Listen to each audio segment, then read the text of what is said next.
That is Mount Gilboa. Mount Gilboa was the place where the famous battle between the Philistines and the Israelites took place. And the first Israelite king, who was that? Saul. Saul and his three sons, Melchishua, Abinadab, and Jonathan, were all killed on top of the mountain by the Philistines. And so when the Philistines the next day went to the top of the mountain and they found the bodies, they took the bodies of King Saul and Jonathan and they hung them on the walls of the city of Beth Shean, this city over here. And who took the bodies down to bury them? The Midianites. The Midianites that the judge Gideon fought, they took the bodies and they buried them. And after that, David, who was the next king, went to the place where the bodies were, took the bones and gave them proper burial. But we know that the bodies of the first Israelite king was hung on the walls of the city of Beth Shean that was under the Philistines' control back at that time.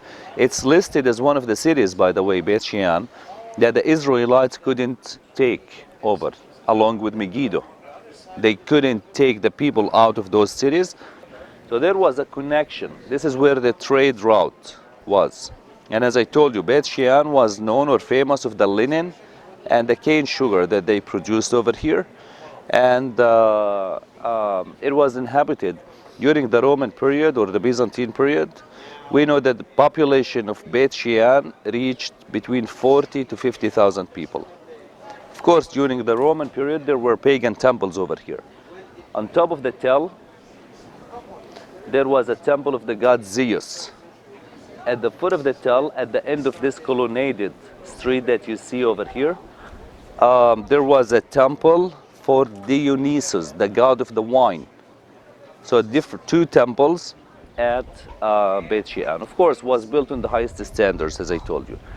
Down there, on the left, you see the huge Roman bathhouses. On the other side of the Roman theater, the huge public toilets or bathrooms. You remember the ones I told you about at Caesarea? So when we go down there, you'll get to see the ones at Beth Shean. That was a place, as I explained to you, it was a place where people would meet and like interact. That was the best place to have a conversation at the toilet. Seriously, that's it.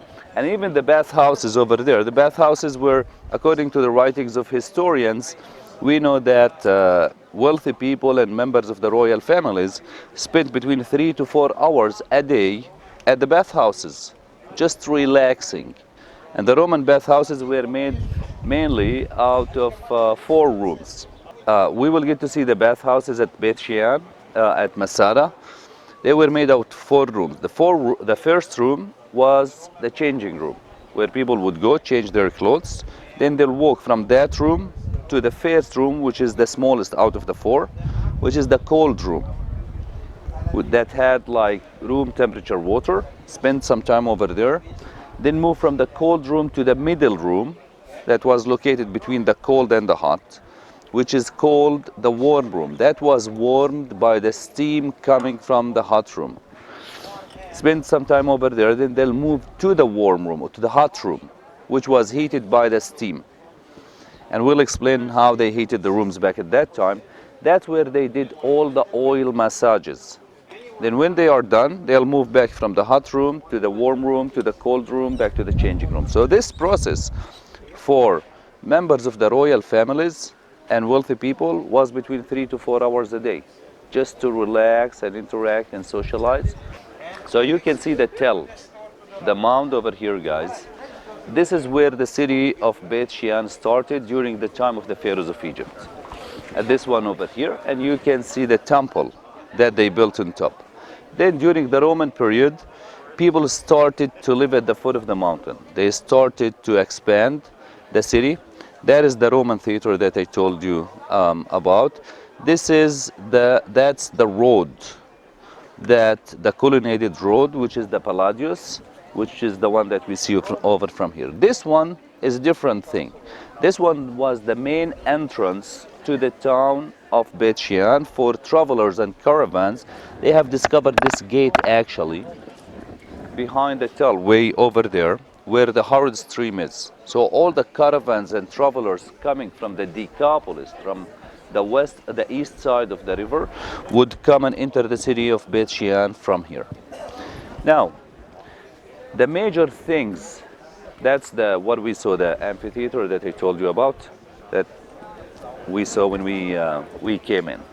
So we have different sections of the city. Many of them have not yet been excavated. We know that there were churches, different churches at Beit Shean during the Byzantine period, and it had a bishop over here. They have discovered the ruins of one church on top of the tell.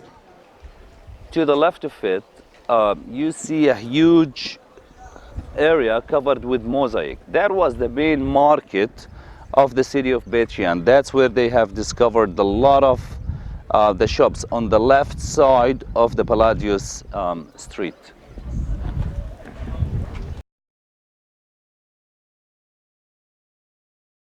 So guys, what you see over here, all the seats, almost all the seats that you see over here are original from, I would say, the 2nd century AD or CE. And it was much, much higher. What we see over here actually is almost less than half, I would say 1/3 of the original Roman theater at Beit Shean. It's one of the largest, one of the biggest in the whole country. Like the one at Caesarea seated about 4,500 people. This one seated 7,000 people. And everything also you see over here is, almost everything is original. Of course, a lot of reconstruction took place. All those columns that you see over there, those are not original. Especially after the earthquake in 749. All the columns that you see at also the Palladius Street, those are not original, or they are original, but they were kind of restored. They placed them again at their places. Now, that's where the city started, at the foot of the tell. And slowly, slowly, it started to expand. The bathhouses you see over there, you see the courtyard with the columns that just next to the bathhouses. The bathhouses are the ones that are covered.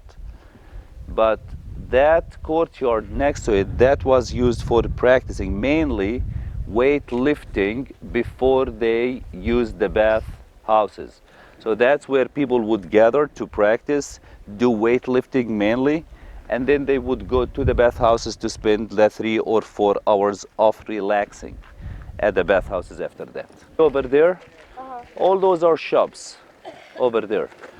They're what? Shops. That was the main marketplace, the main market area. In every Roman city, there were usually two main roads. The most important one was what was called the Cardo. As I explained to you, the Cardo and the Decumanus at Caesarea. You remember them?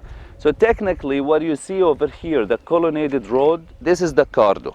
But it was named after Palladius, the governor, who, according to the inscription, financed the building of this Cardo. But it was named after him. So you have the Cardo, or the Palladius. It meets with the other road that connected the town with the entrance, with the outer gate, and that's technically the Decumanus, the other Roman road. So all those you see over there were shops, the marketplace, the market area. Any close to where we are here. So we are in the market, in the heart of the city. Okay. One of the mosaics, guys, that is interesting, that was discovered over here at this semicircular area, which is part of the market, is this woman. She was identified as Tyche, which is the goddess of luck of the city. But this was found this dates back to the Byzantine period. And so the question was, how come that during the Christian period of the city of Beit Shean, we can find a pagan god represented over here? But if you look carefully at Tyche, this Greek god, she's holding a palm tree. It's a palm tree that makes the shape of a cross. Yeah. Okay, so that's why it justifies why it was here during the Byzantine period, which was discovered over here. But we know that the Greek influence, even during the Byzantine period, was so big over people. So people adopted that kind of culture.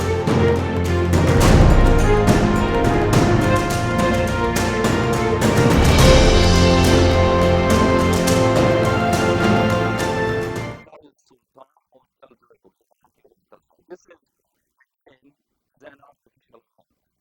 This is where we discover just like the Hebrew, 26 different layers of settlements or civilizations built on top of each other.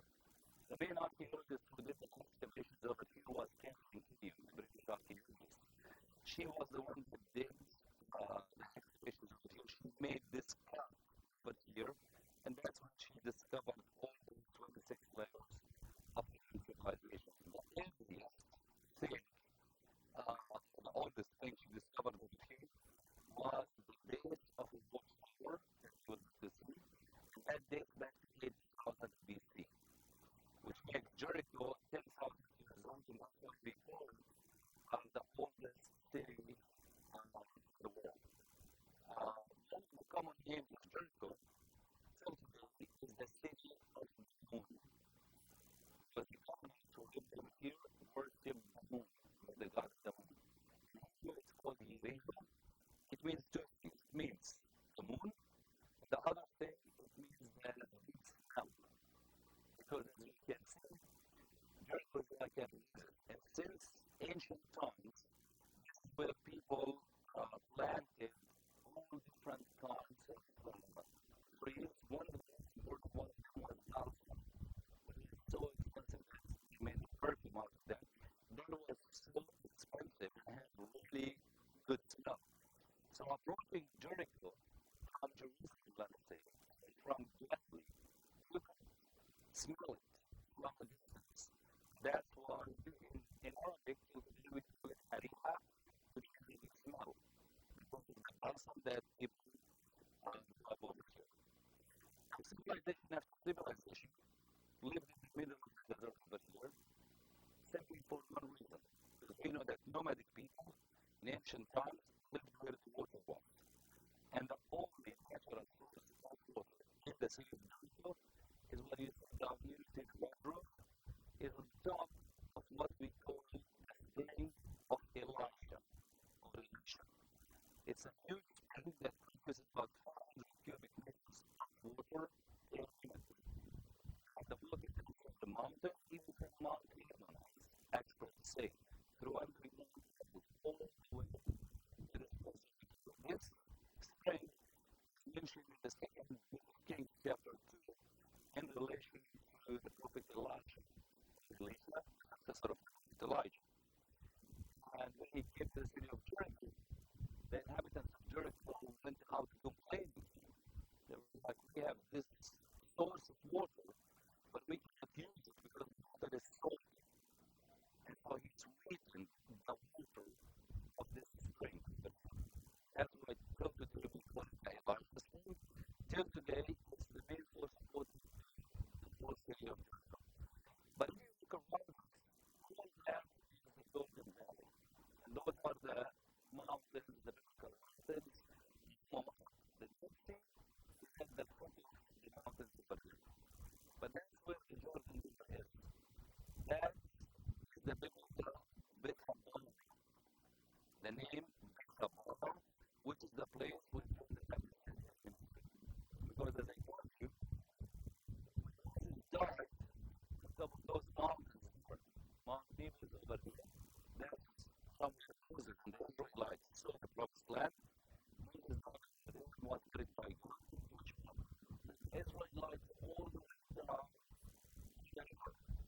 see the mountain where the cable car goes to. There is the mountain of Tabor. That was identified since the beginning of the 4th century as the place where Jesus was led by the Spirit and he fasted for 40 days and 40 nights. Testified what Moses did, he went to Mount Sinai, he fasted for 40 days and 40 nights. After that, he was tempted by the devil. 3 times the devil appeared to him and asked him to turn the stones into bread. The second temptation was when the devil took him to a high place, showed him all the kingdom of the world, and told him, I will give you everything you wanted if you worship me. And the third temptation was what? Build the temple. When the devil took him to the highest point of the temple and asked him to climb up. Here below that to the left, at the edge of the mountain, you see the Greek Orthodox monastery. Do you see it? With kind of 3 wide rooms. That's a functioning one. There is 6 monks who live at the monastery. That was what against the cave. That, according to tradition, was the place where Jesus fasted for 40 days.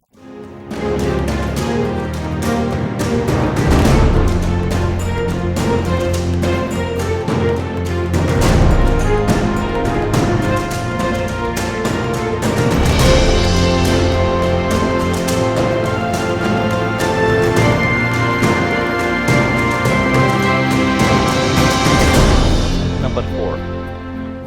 That hole that you see, that's cave number 4, which is connected from the other side by another cave, which is cave number 5. And this is considered to be the most important cave because over 15,000 fragments of the scrolls were discovered in that cave, most probably because it's the closest one to where members of the Essenes lived. And nowadays there is an argument about whether the Essenes were the ones who wrote all the Dead Sea Scrolls or that some of them were brought from Jerusalem, because the Jews in Jerusalem knew in advance that the Romans would come and destroy the temple and they wanted to save the scrolls. So the theory is that many of the scrolls were taken from the temple in Jerusalem and were kept at these caves over here to protect them, because many of the caves were prepared to serve as storerooms.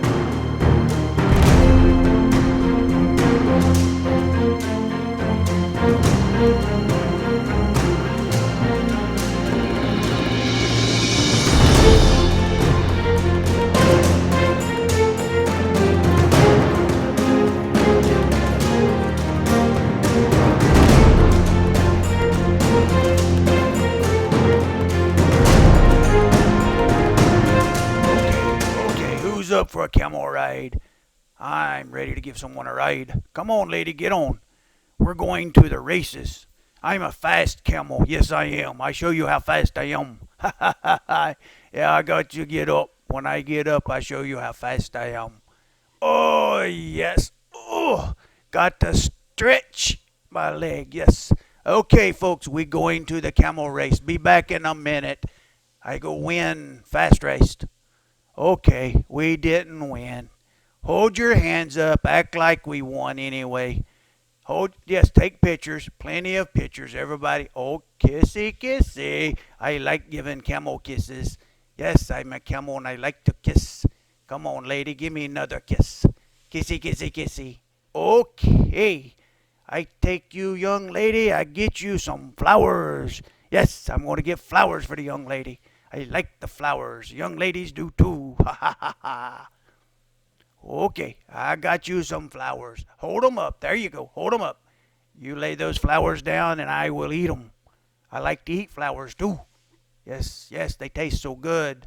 Especially the red ones. Hold your hands up. Get your picture. Everybody take the picture. Take a picture. Take a picture. Come on, everyone. Oh, yes, give me sugars. I like sugars. Yes, give me little kisses. Oh, lady, how much did you eat for lunch? Whoa. Ooh. Oh. Okay, I take you for a ride. Whoa, man, you got to quit eating. That was such a journey. I'm so tired. Wow. This one really, she wore me out. She eat too much for lunch. Yeah, hold your hands up. Yes, get a picture. Get a picture. Oh, is that your daughter? I see your daughter. It looks just like you. Yes, she do. What? You want a picture? Yes, I take a picture with you. I take a. What? What are you doing now? Selfie? Okay.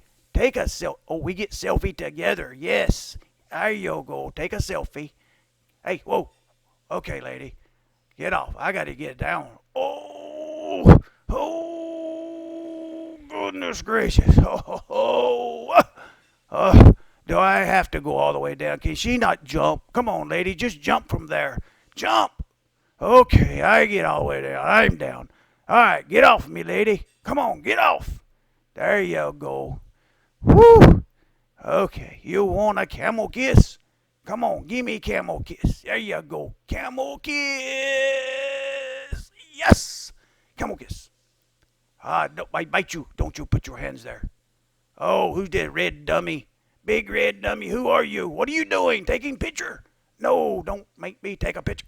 Hey, get away from me. Don't you rub my head. I bite you. Get away. I bite you.